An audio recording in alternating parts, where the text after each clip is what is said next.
Hari Om to all the divine Atma Jyotis, the divine light of the self. Let us continue our Mahabharata story. So we saw in the last episode that the palace in Varanavarta where Pandavas were sleeping was supposed to be torched so that they can be burnt alive.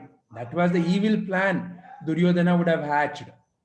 But because Pandavas were well guided by Vidura, they escaped the burning house. And they have escaped and they've come into the forest. And right now, they're all so tired. So they're sleeping in the forest. And it's a deep forest. And there are many demons. And one such demon was Hidimba. He had a sister called Hidimbi. So, Hidimba was a man eater. He loved to eat people. He was so attached to the flesh of humans. Such a cruel Rakshasa was he. So, he started smelling the smell of some people there. He told his sister, "Come, let us go and feast. Looks like there are many. I need to prepare. I will prepare something and I'll come. Meanwhile, you go and you catch hold of them. I'll come." Like that, he sends his sister, Hidimbi. Hidimbi comes to find out who are there. She finds the Pandavas sleeping and she finds that Bhima is sitting there, fully alert and watching over them. And when she looks at Bhima, she fully feels that, oh, such a nice person. I have to marry him. Like that, she gets a feeling. So she decides, against the wish of her brother, to go and talk to Bhima in a human-like form. So these Rakshasas had ability to change their form. So she comes into a nice form and she goes and starts talking to Bhima. She starts finding out who he is, from where they have come, why they are here, all that she finds out. Then she says to him that I've really fallen in love with you and I would love to marry you. But now my brother will come and he is not going to be as kind as me. Why don't I take you to a safer place? Come, I will take you. Like that, she is telling Bhima. But Bhima is not afraid at all. He knows his own strength. He knows he can protect. He is just sitting there calmly listening to her when Hidimba suddenly jumps out from behind the bushes. He looks at his sister talking to Bhima.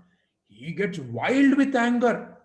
He tells, I sent you to capture them, but here you are talking and becoming friendly with them.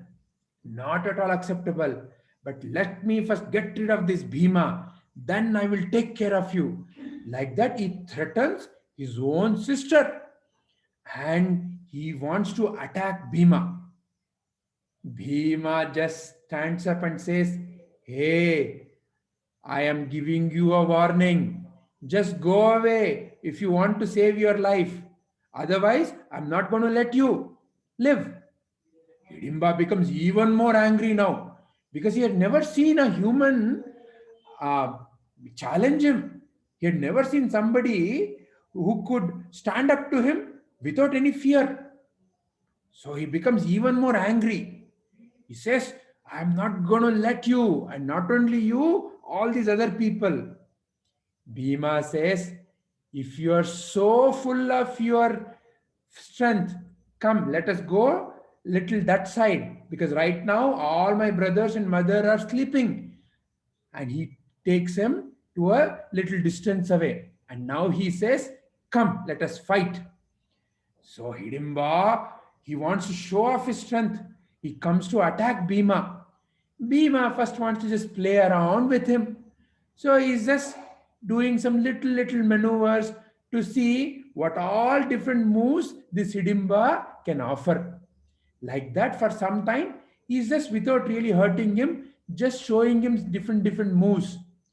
Meanwhile, Kunti wakes up hearing all this sound, and she wakes up other Pandavas, and she finds that there is this lady sitting and she is very scared. Then she asks her, "What happened? Who are you?"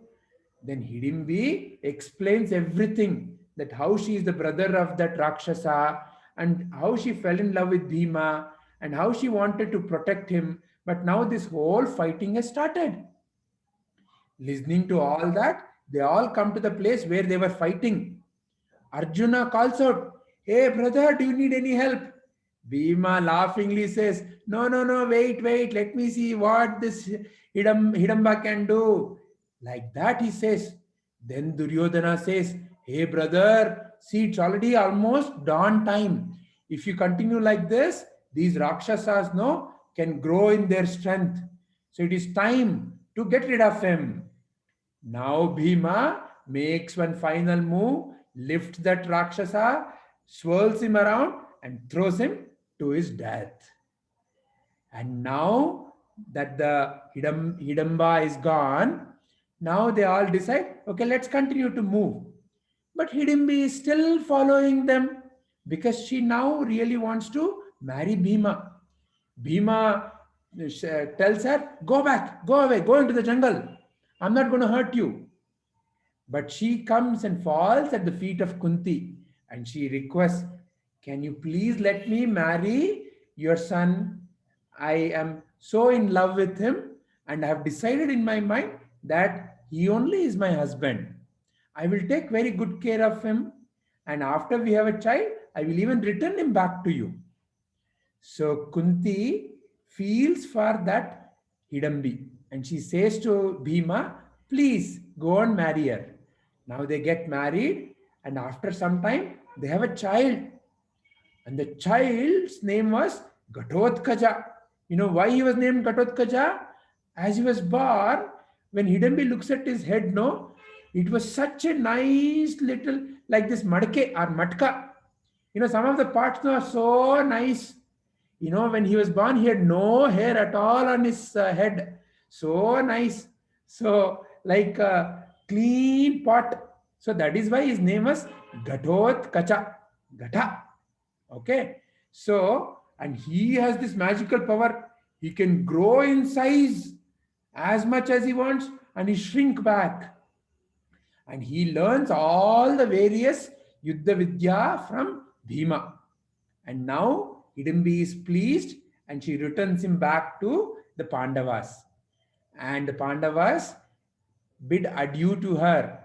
And Ghatotkaja falls on the feet of Bhima and respectfully says, "Oh, my dear father, whenever, wherever you need any help, all you need to do is just remember me and I will come to you for your help." And he keeps his word. In the Mahabharata war later, he will do some wonderful things to help his father. That we will learn later. But today, this is where let us end our Mahabharata story. We will continue as to what happens now to these Pandavas who are still in the jungle and nobody knows that they are still alive. What happens to them next? That we will listen to in our next episodes. For today, my dear lovely children, Hari Om. Hello.